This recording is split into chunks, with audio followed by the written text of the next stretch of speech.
Laurie Huston's News for the Heart is dedicated to helping you give a voice to your own soul. Our hearts have the power to free us from pain and the struggles that keep us from awakening to our true essence. Join Laurie now as we delve into our heart and soul to find the path that will open us to the possibilities and lead us to the life we love to live. And good afternoon. This is News for the Heart. And today I have my awesome co-host, Tom Campbell, with me. And, well, everyone knows how much I love Tom. So we don't need to go into the whole spiel about everything because everybody that already sees us pretty much knows Tom. However, for those who do not, well, Tom has an enormous amount of YouTube videos, and I like to think that I'm one of his favorites, but you know, that's just me. And I like to talk about the way we can apply his work. So today we are going to talk about fear and health and how fears definitely impact our health and our stress. And well, we'll let Tom carry it away because this is pretty much his. I think it's very interesting because we sort of talked about it at the very end of after we finished up last month. So I knew what we were going to talk about, sort of wrote a blog about it, but I'm sure that Tom will give us much more information than anything that I could have come up with. So welcome to the show, Tom. Thank you, Laurie. Yes, fear and health is a very interesting topic because it affects all of us a lot. All of us are affected mostly because all of us have a lot of fear that we deal with, you know, from day to day.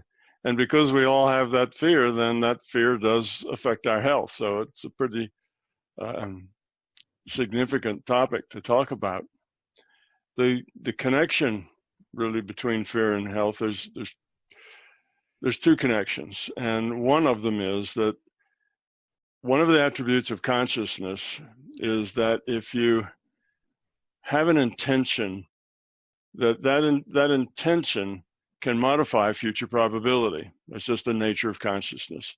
That's why we have things like, the placebo effect. Intention modifies future probability, future health in that case. We have things like the power of positive thinking, whereas people who are positive and think positively, they tend to do better than the people who don't. That's why we have The Secret, using your intent to get what you want. Because in fact, it is true that your intent modifies future probability. What that means is that your intent helps some things become more likely in the future and other things to become less likely in the future. Okay, so that's one of the ways that we tend to create our own reality.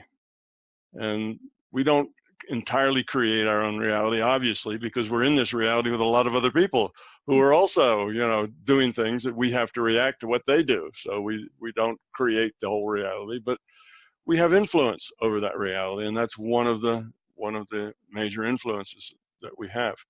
So now that's obvious that if your mind is full of fear and you are very fearful of things happening, well, that's a very fearful intent. And that fearful intent tends to create a future reality where those things you fear actually take place. So we tend to create what we fear. If you are parents and what you fear most is that your children are going to get into drugs, you will probably do those things that will push your children toward drugs because of that fear. You will constantly be on their case, constantly looking into their business, giving them very short curfews, being on top of everything they do and everyone they meet. And that's the kind of thing that a parent can do to make their children go do drugs. You see? So it's just, it pushes the children away.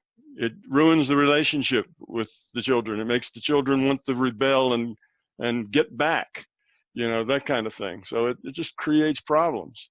So that's just one example, but it's true of everything. If you are a sad sack, so woe is me, everything is always bad for me. Well, typically somebody with that attitude does have just a lot of things that don't go very well for them. It's just the way it is. So that's one thing. That's just a simple way of your thoughts actually creating good or bad health. But yet there's another connection to that besides just our intention. But our intention is a very powerful one. That is a major contributor to ill health. And that is not just that you are thinking that you might get unhealthy. It's just that if you think about negativity, about things not being good, just in general, about things, life sucks, life is hard, I never get a break, everything happens to me, those kinds of things. You don't really have an intention about being ill, but just that negative intention puts out that you raise the probability of things negative happening to you, and bad health is one of those things negative that can happen to you. There's another aspect of consciousness too, and that's because we are consciousness and our bodies are avatars, in this. And I won't go back and talk about all of that. Everybody that's following these, we've talked about that sort of thing before. Well, the mind leads, the body follows. Where the mind goes, the body tries to kind of reorganize and rearrange itself to suit the consciousness. Okay, that's just the way it works. Consciousness is primary. The physical body is secondary. So if you have a consciousness, and that consciousness is, let's just say, is full of insecurity, right? Now, that probably takes in about 90% of our population, people who are insecure. And another smaller percent of those are people who feel inadequate, unworthy. They don't have a lot of personal power. They feel weak, insecure, low self-esteem, all these things that we can list, that people don't feel really good about themselves. They feel like they could have done better. They could be better.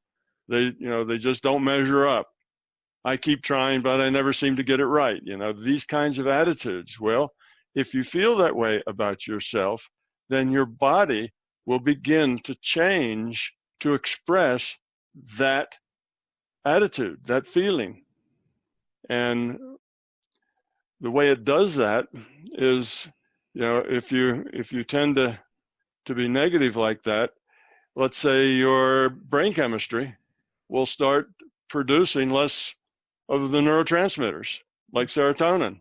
So your body just stops producing serotonin, or it destroys, uptakes is the word the medical people use, more than it should, because it's making the body express the way the consciousness is. You see, so consciousness is this ho-hum, life is bad. Well, the body, to express that attitude of basically negativity and self-depreciation, ends up needing to get rid of some of its neurotransmitters, low serotonin, because that expresses that attitude physically.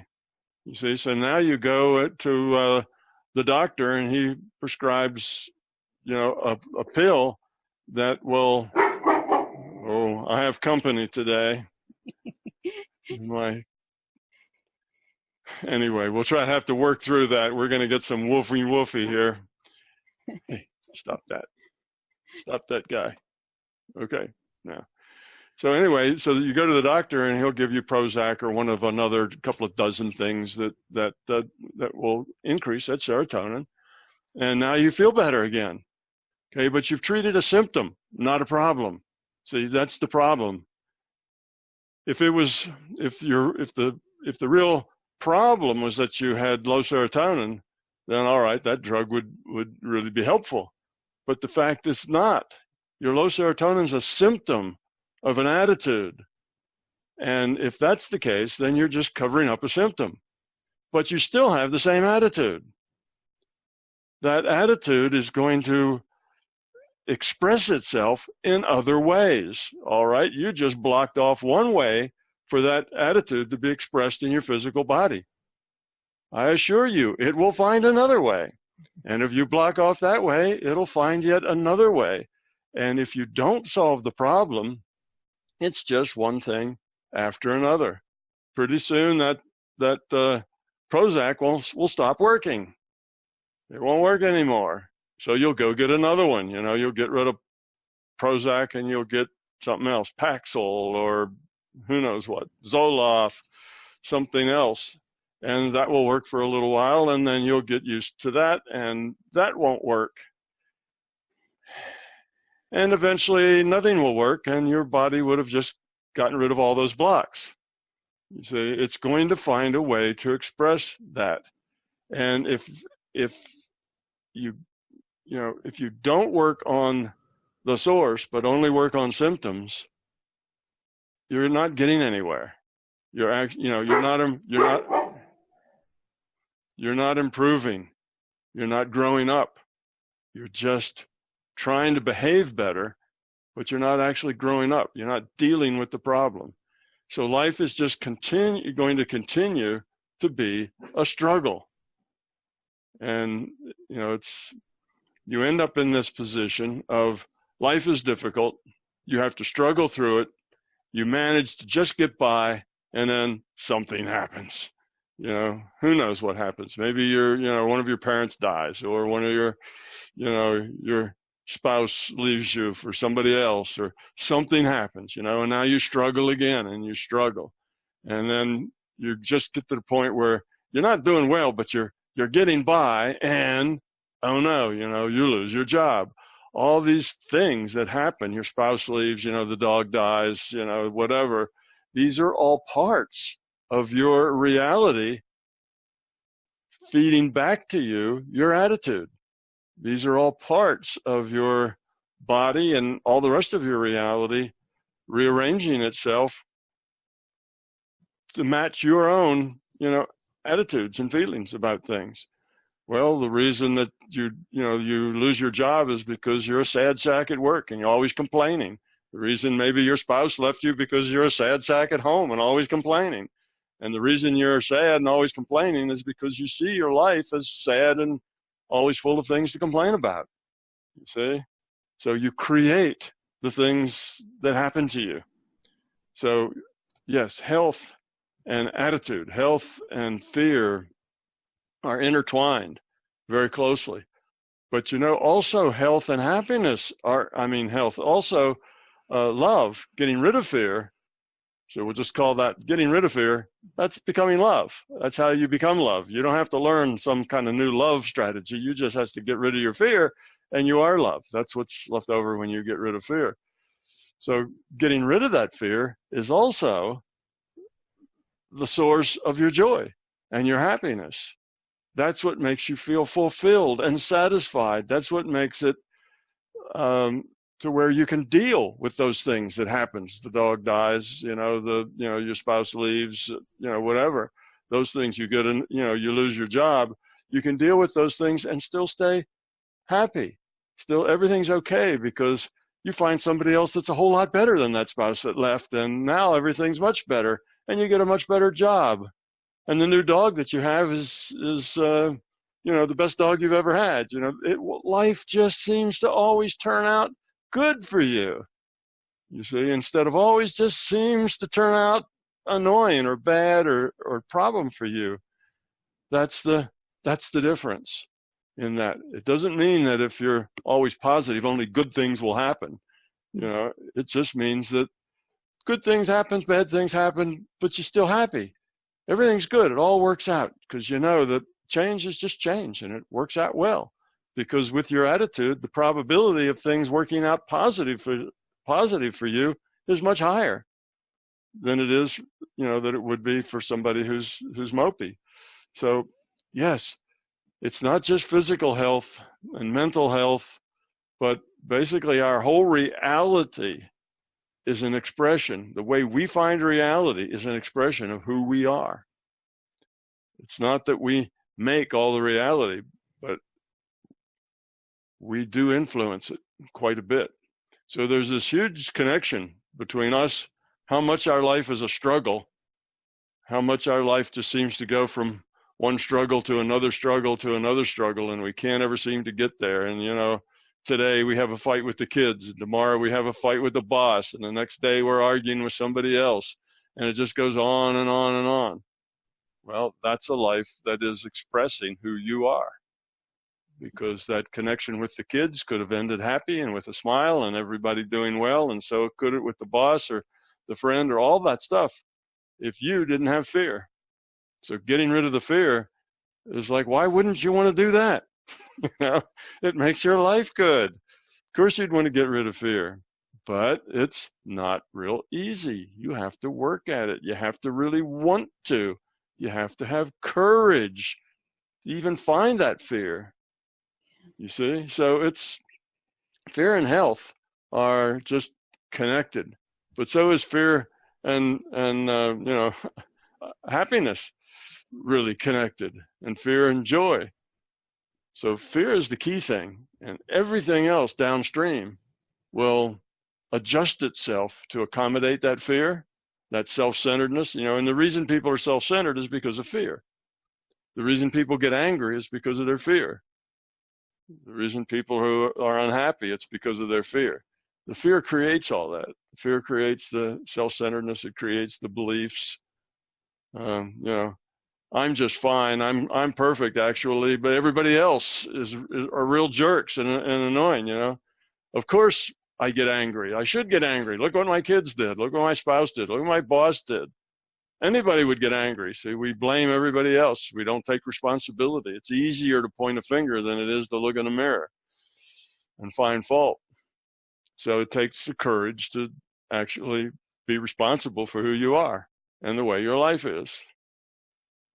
So that's kind of the bottom line. And health and fear are intimately connected to each other. Matter of fact, if you are unhappy and you're miserable and you're struggling and you argue a lot and you complain a lot and you're in that mode, it's almost certain that you will end up having a lot of physical problems.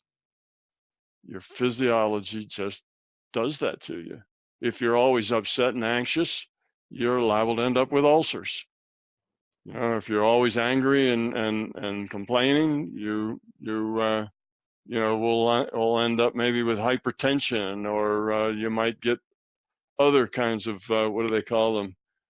Not really lifestyle diseases. It's not that, but these chronic things that people have, and it doesn't have to be things like that. It could be things like back pain, or any such. Something myalgia, fibromyalgia, or lots of other things that are basically strongly related to the stress, the negativity, the angst in your life. Matter of fact, if your listeners look up a Dr. Sarno, S-A-R-N-O, and I don't know that he is still alive. He published a whole bunch of books. And what he discovered is that he was a MD, and he specialized in back pain and things like that. And he realized that he could heal people a lot better and a lot more effectively and a lot quicker by getting them to let go of stress, which is fear. That's where the stress comes from, than he could by doing anything to their back. That if he could help them reduce stress, the back pain would go away. The shoulder pain would go away. A lot of things, a lot of ailments.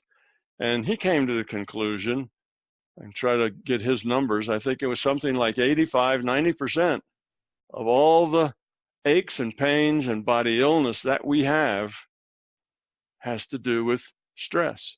Stress has to do with fear. Stress has to do with things not being the way you want them and how you deal with that, right? Life just deals us cards, and we have to play them the best we can. And if we mope about it and don't like it, then, we hurt ourselves with that stress.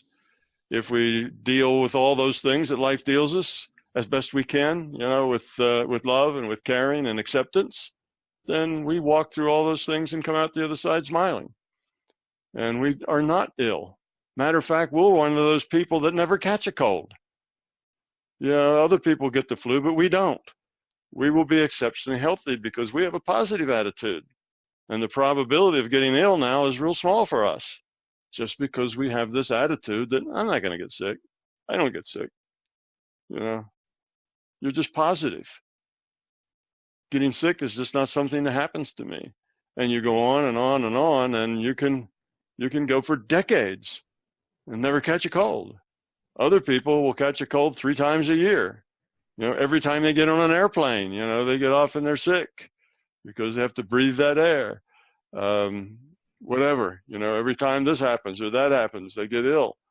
And they really do get ill in the sense that, yes, they've got a bacteria or a virus or something in there making them ill, but their susceptibility to that illness, the probability that they're going to get it, that's what your fear does. If fear makes the immune system not work very well, because that's stress. Stress suppresses the immune system. So health and fear. Yeah, happiness and fear. All of that is pretty obvious. Yeah. I mean, I think most of us know that stress pretty much creates almost every illness within us, whether it's psychosomatic or whether it's just, I don't know. I don't think most people focus on cancer. However, it's one of those things that sort of is around so much, so many people getting it, that the fear of cancer probably, and the stress around where we hold certain things. I mean, it's fascinating because you did teach us, some healing techniques when we were away for the retreat, and they're very powerful. I mean, you also talked about the fact that sometimes things happen and they're meant to happen because they're part of our growth. So you may, someone may come up with one symptom and you work on that with the light and you totally shift it. And then, next week it's something else, and then it's something else. And it's like I don't know, do we hold on to things and just not know how to let them go? Obviously it's a fear. There's a fear there of, people get so depressed and so anxious and so stressed.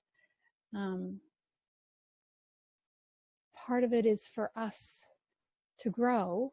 Well, probably all of it is for us to grow. Probably everything that happens is an opportunity for us to grow. It's not. It is. Everything that happens, we get to make a choice relative to how we're going to react to that thing that happened. And sometimes things that happen are tough. Maybe you lose your job. Maybe, you're in an automobile wreck and are injured. I mean, stuff happens. Yeah. But it's our job to deal with that stuff and to deal with it in a positive way rather than deal with it in a negative way. So that makes the difference between a happy life, and a good life. It's not that people who are happy have magical lives and only wonderful things happen to them. It's just that all the stuff that happens to them, they turn into something that's okay, or at worst, neutral. They find opportunity. So your job is going to disappear. That's an opportunity to find something else, to expand in new directions, to go in other places, learn things, meet new people. Think of it as the positive side of it. It's, what if you don't have any other skills? What if that's the only thing you can do? Well, it's a time to go back and retool. It's a time to go back to school. Yeah. Well, how are you going to go back to school if you can't? Yeah, well, then maybe you'll have to get a loan, or maybe you'll have to do something else. But there's always a way to get someplace. It may take you a long time, right? You may be like my wife, Pamela, was in graduate school for like a decade and a half, but she eventually got out the other side with a PhD. But it wasn't quick because she had a young family and job all at the same time. So, okay, she was, had a 15-year-long, PhD or something like that, but she got there and everything was fine. It all works. So things may not be easy, but as soon as we say, oh, that's impossible, I couldn't possibly go back to school because I got kids, I got a job, I got all this stuff. It's not impossible. You can do it. You can make it work. You know, there's hardly ever we in a spot where there isn't any choice that moves us forward. And but if you look at life that way, that life's a learning experience, and the tough stuff is a learning experience as well.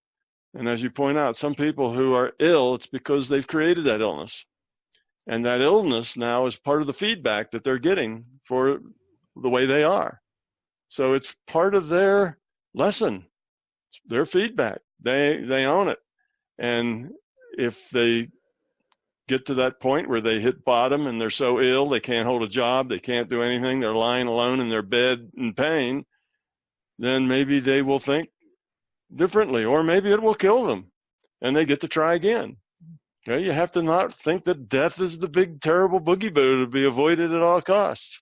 All right, they get ill because they were so negative during their lives, they made all this ill, they get cancer or something, they die from it. All right, now next time, let's see if we can't do better. Let's see if we can not have that bad self-image, that low self-esteem, that unworthiness kind of an attitude that brings on lots of other problems. So then maybe next time you do the same thing again. Well, that's all right. You have another time. And eventually you will outgrow it.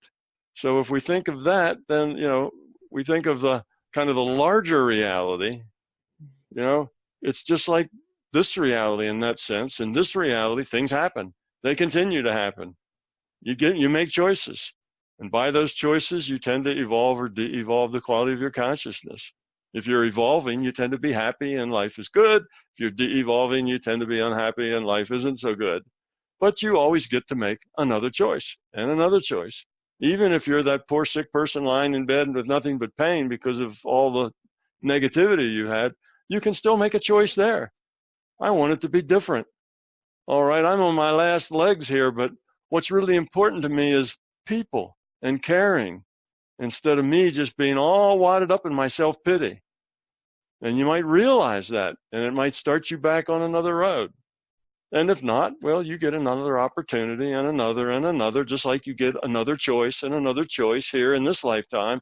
You get all these choices, and anytime you can turn it around and say, oh, I'm going to give up my self-pity and be caring, interact with people. That's a lot more important. You can make that choice anytime, and it's the same in the bigger picture. You got a lifetime and another lifetime and another lifetime, and eventually you'll grow up. You'll see what works and what doesn't, and you'll begin to grow up. And every time you grow up some, then the next time you're a little more grown to start out with, and you're a little less likely to get trapped in, self-pity or any other of the negative kinds of things, and you eventually grow up. So it's just what we do. We evolve the quality of our consciousness. But we can do so much better if we understand the game we're playing, and how to win it. You win it by becoming love. And then the bell rings and all the quarters come out the slot, and the flags fly and everything goes up if you become love. That's how you win the game. Meanwhile, you keep trying.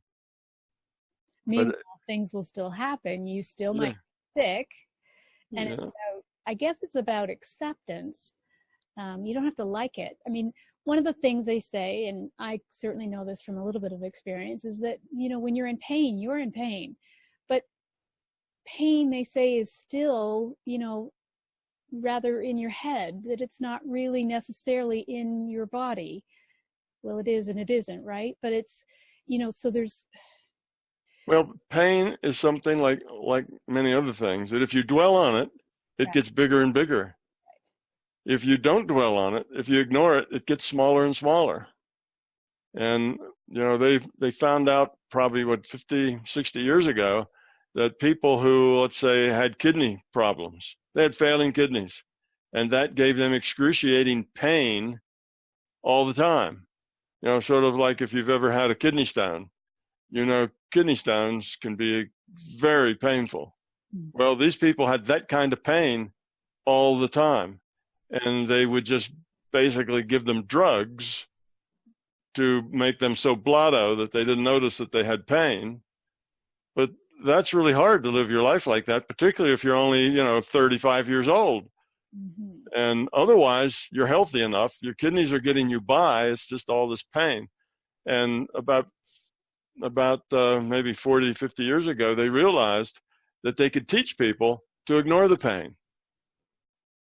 And everybody wasn't teachable. Some people, it just wouldn't work.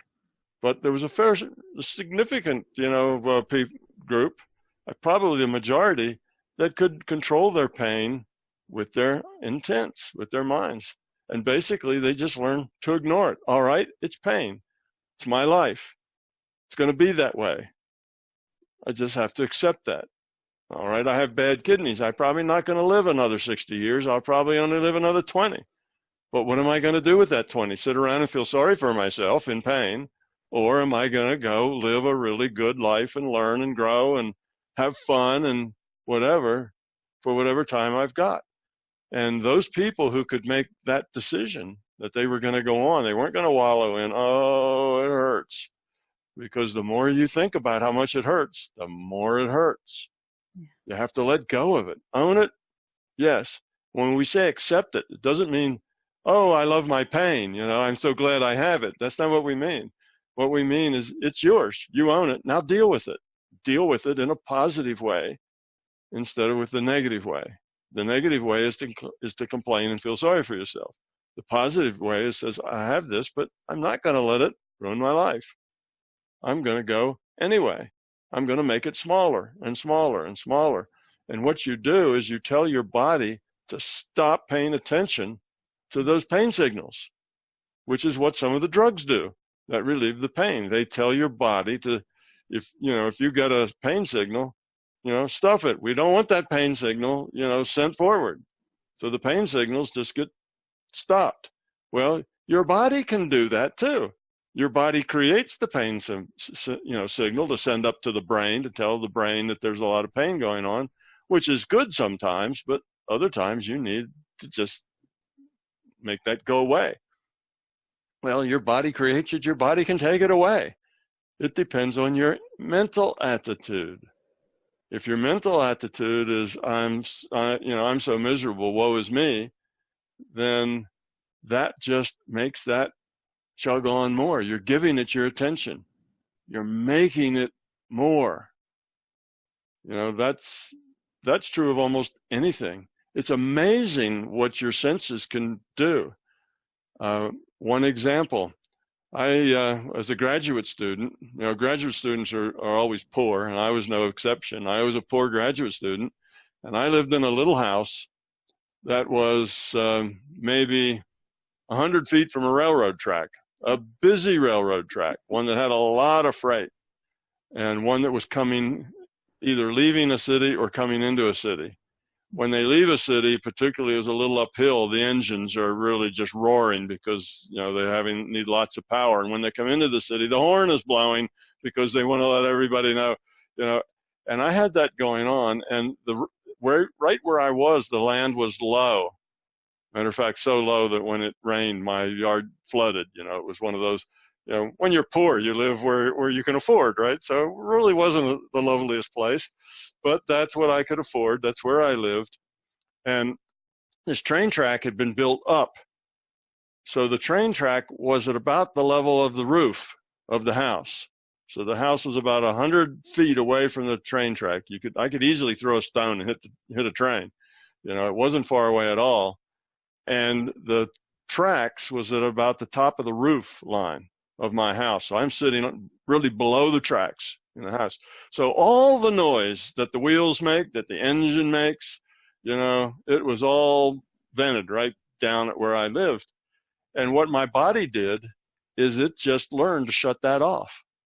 And I found that after living there about 6 months, I didn't notice when the trains went by.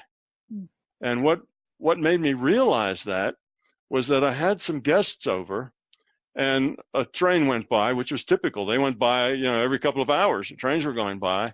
And suddenly these people got wide-eyed, And they had this, those terrified looks on their face, because when those trains went by, my house would shake. Everything would shake. All the dishes would rattle in the cupboard, and the whole house would shake with the ground.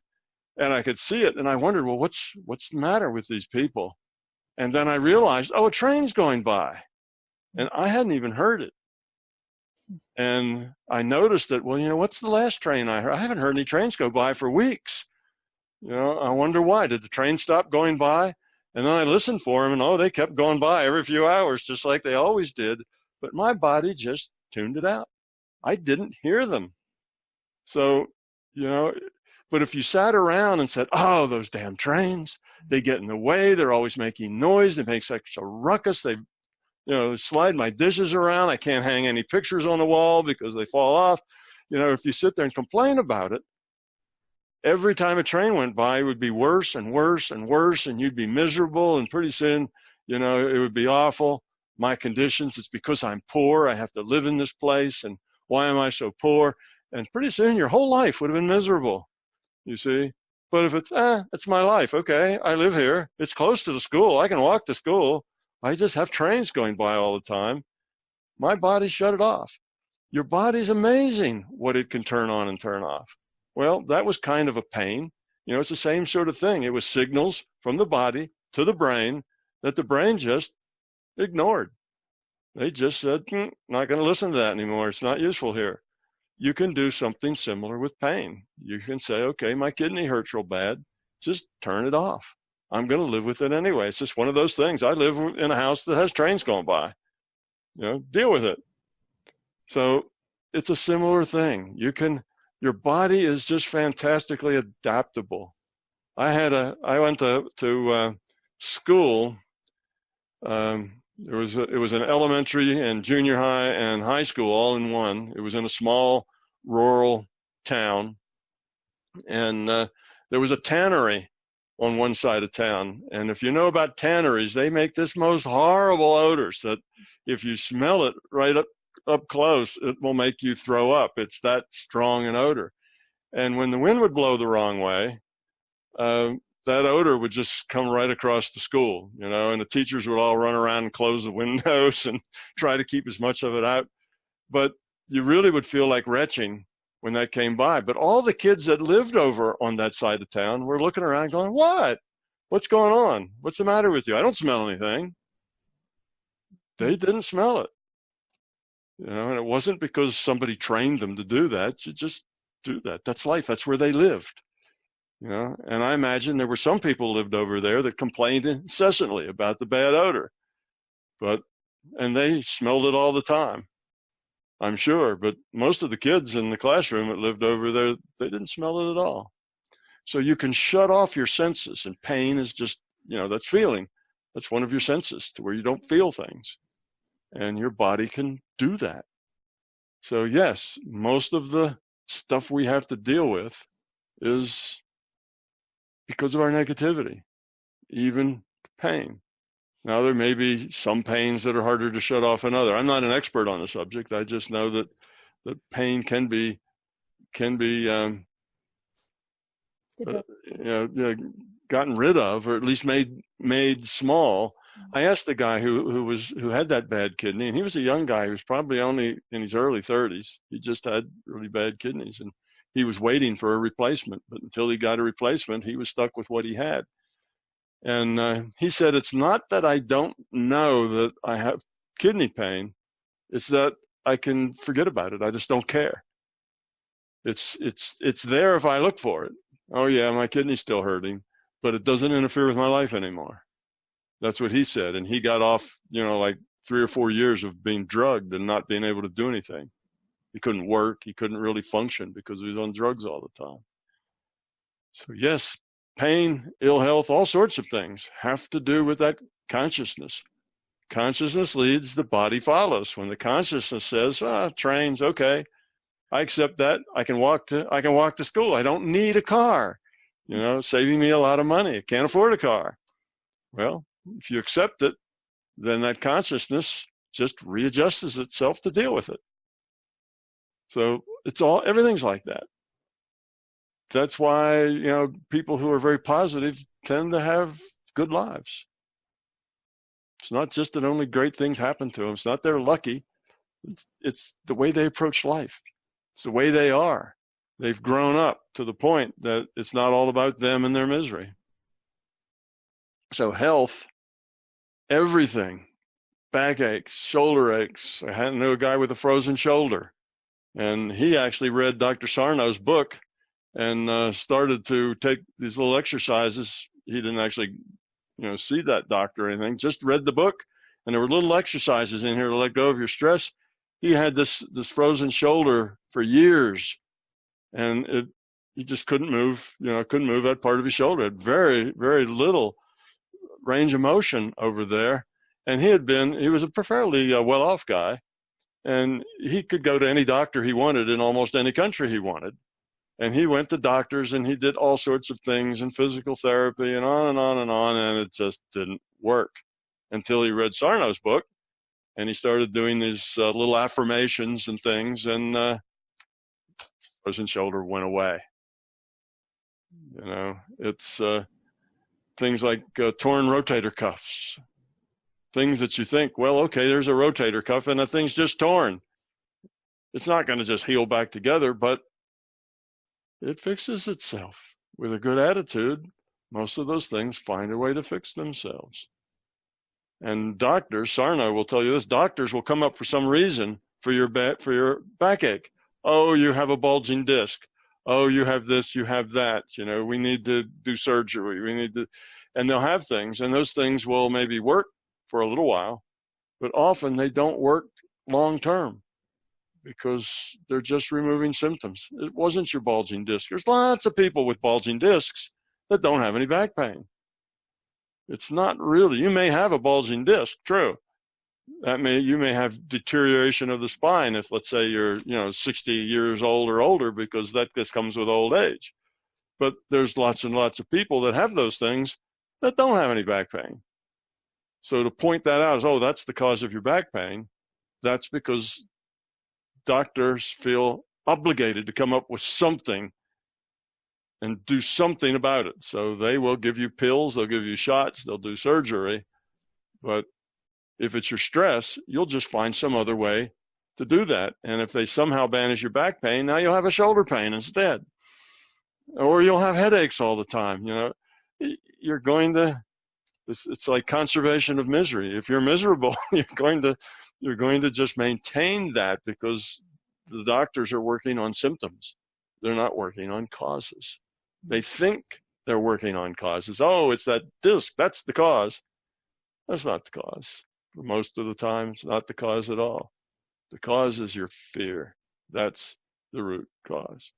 So if you've got illnesses, cancer, hurt backs, whatever, a frozen shoulder, it doesn't matter, headaches, yes, I'm sure a doctor will find some physical cause for that, and it may help.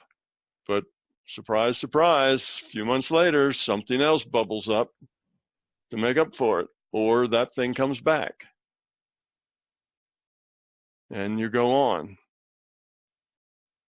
Yeah, it reminds me of the tapping that people do, EMF, the emotional freedom, or the Ho'oponopono, where it's, getting you to sort of, I guess, look at the emotion, which is important because the emotion will be tied into a fear, is very important. But that's the problem, is that we always think, and of course, we'd much rather blame something else than look at right. ourselves. It's not us. I'm not causing that. Look, it's my back. If I was causing it, I'd quit, because it's bothersome, and it hurts and it gets in my way and all these other things. But yeah, most of the time we are causing it. Yeah. And medicine, well, at least this guy, Sarno, and the other people who have followed him and use that kind of medicine, thinking 80%, 90% of all people's illnesses are not really physical at their root. Oh, there's something physical there going on. Yeah, okay. That back pain, it's caused because your muscles have knotted up in your back. so we come back to acceptance, having the courage to look at our fears, understanding, the emotional trauma that our body goes through, or the emotions that will affect the trauma in our body. And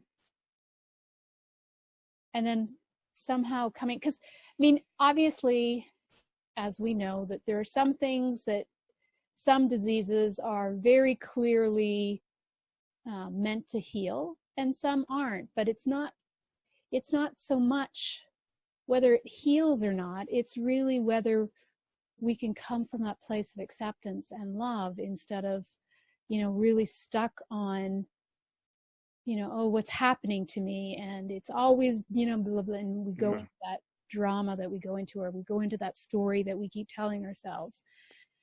There's so many people out there that have the stories of how they healed certain things by looking at, their emotions or their fears.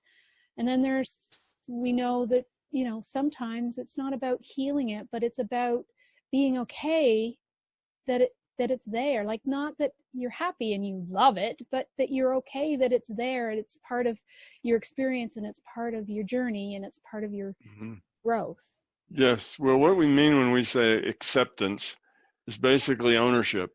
You have to own it. Okay, that's what life has dealt me. It's mine. I own it. If you own it, you can do something about it.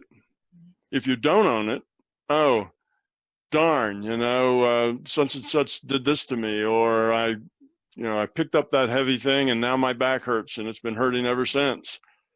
And then you blame it on that thing you picked up, and who told you to pick that up, and et cetera, et cetera. And then you go to the doctors and they don't do it and it doesn't work. Then you can blame the doctors. That's the thing. You're not owning it. It's like this outside thing has gotten you and you're upset about it. And that's not owning it. That's what we mean by accept it, is say, all right, this is a part of my life for whatever reason. For whatever reason, it is. Maybe it's because I was foolish and tried to pick up something that was way too heavy, right? But I'm the one that picked it up, right? And even though somebody told me to do that, it was my choice. I did it. Or maybe it even wasn't my choice. Maybe just something happened. Maybe it was an accident and it just happened. It wasn't my choice. Just something happened to me. But okay, that happened. Now you deal with it. Accept it in the sense that you own it. That's mine to deal with. But when you don't accept it, that means you reject it. It's unfair that happened to me. Here I am, a nice person trying to, live a nice life and help everybody, and I get in this accident. It's so unfair. And now I'm hurt, and now I suffer. And, oh, woe is me. Well, that's not owning it. That's trying to blame it. That's trying to get, to convince yourself that it just shouldn't be, and somebody should take it away from you. Mommy, daddy, fix the situation. That's being a child. You got to grow up and own the stuff and say, all right, this happened. Some drunk swerved in front of me, and now I've got this problem. All right, now deal with it. How are you going to deal with that? And that's what we mean by acceptance, not, oh, I got hit by a drunk and I accept that's a good thing to have happen. I'm so happy I got hit by that drunk and now have this problem because it's going to give me an opportunity to grow. No, that's not really what we mean. It's not, and people sometimes think that and say, oh, that's a bunch of stuff. Yeah, right. You're supposed to be happy about the bad stuff that happens to you. That's not what we mean at all. We mean that you have to accept reality the way it is. All right, this has happened for whatever reason. Now it is mine. I own it. It's mine to deal with. And complaining about it isn't dealing with it. That's trying to slip around it. You have to really deal with it. And that's what we mean when we say accepting. It's owning it. Because until you own it, you can't fix it. You can't change it. You can't do anything with it. As all you're going to do is complain about it and blame people, then it's not yours.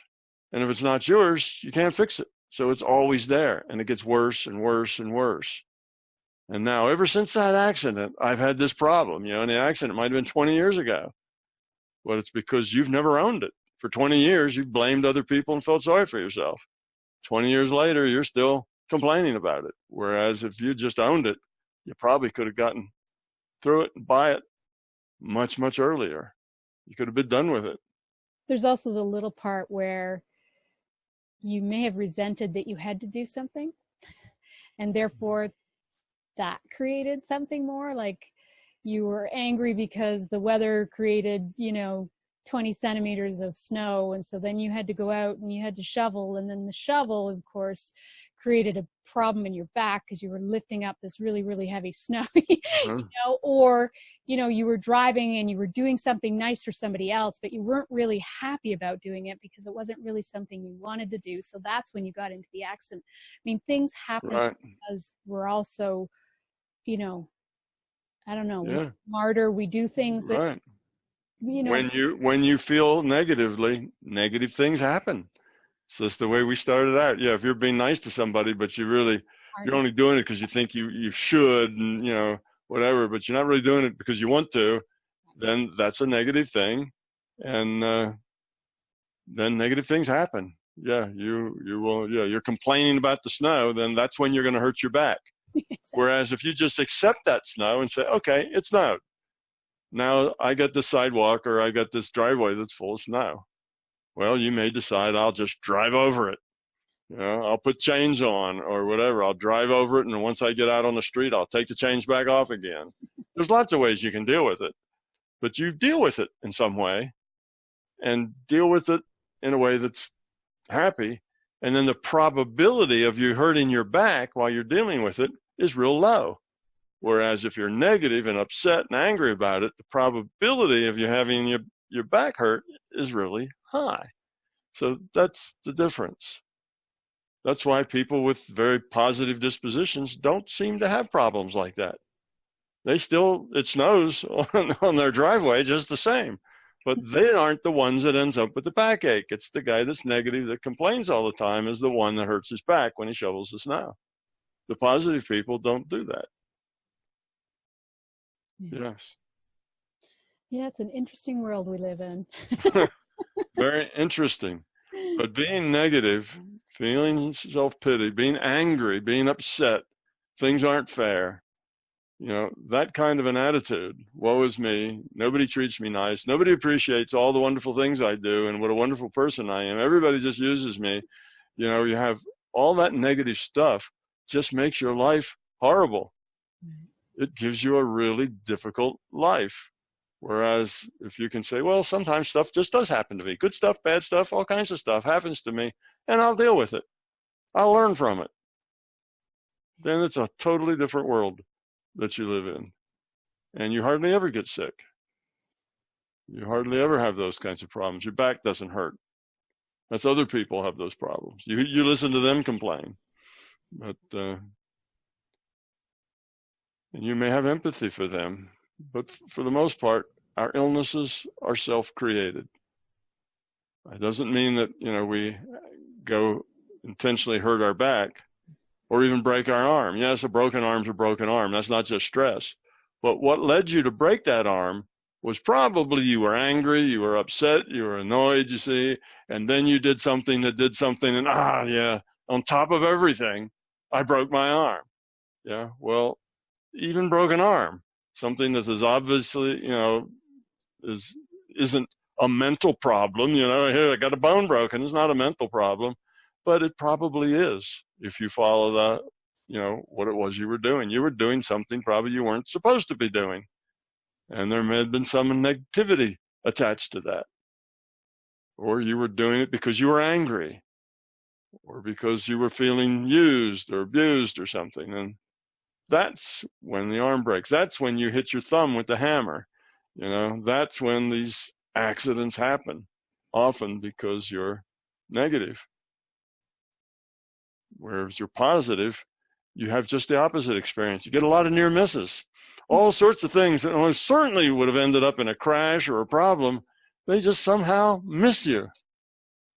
Oh, I was delayed from getting out of work, by 5 minutes. But that's all right. Life's like that. And then you find out that everybody who was where you would have been was in some kind of terrible, 50-car pileup or something. And you go, oh, gee, that was good. Well, those kinds of things happen that way. When you're positive, your probabilities just go up for missing a lot of that bad stuff. Yeah, you kind of wonder, why isn't everybody out there trying real hard to get rid of their fear? I mean, it's like such a positive result with such, a negative consequence if you don't.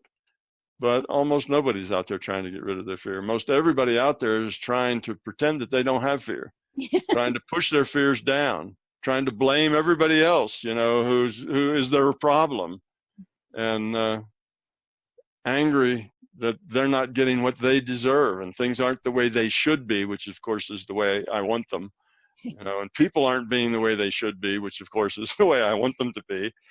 And, they're doing all of that. And then they live difficult lives. I mean, they really do live difficult lives. It's not that they just think their lives are difficult. Their lives are very difficult, but it's mostly self-created. Wow. What a realization, huh? Exactly. Yeah. But if you're an unhappy person, you probably, long before we got to this point, you would have turned our program off, because it doesn't feel good to have somebody tell you that you are your problem. But that's where you can feel empowered. That's the only way you can feel empowered, is by owning it. I mean, you can't change anything. You can't. But if you own it, then you're empowered to make different choices.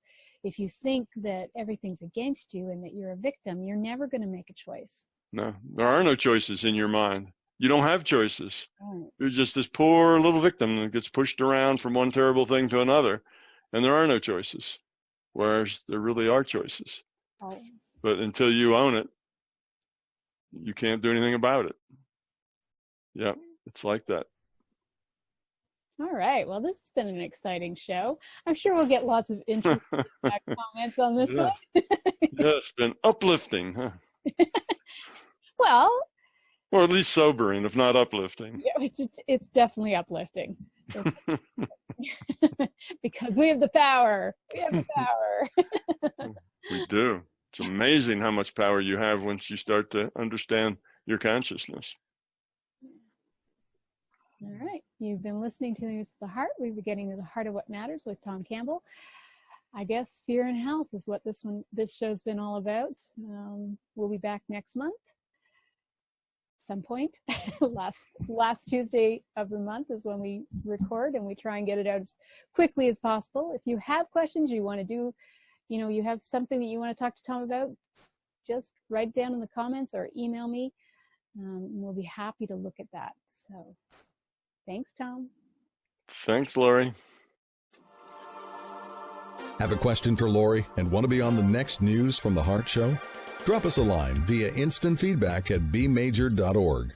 News from the Heart is brought to you by Intuitive Soul and is produced by Major Radio for Clear Channel's iHeartRadio and bmajor.org.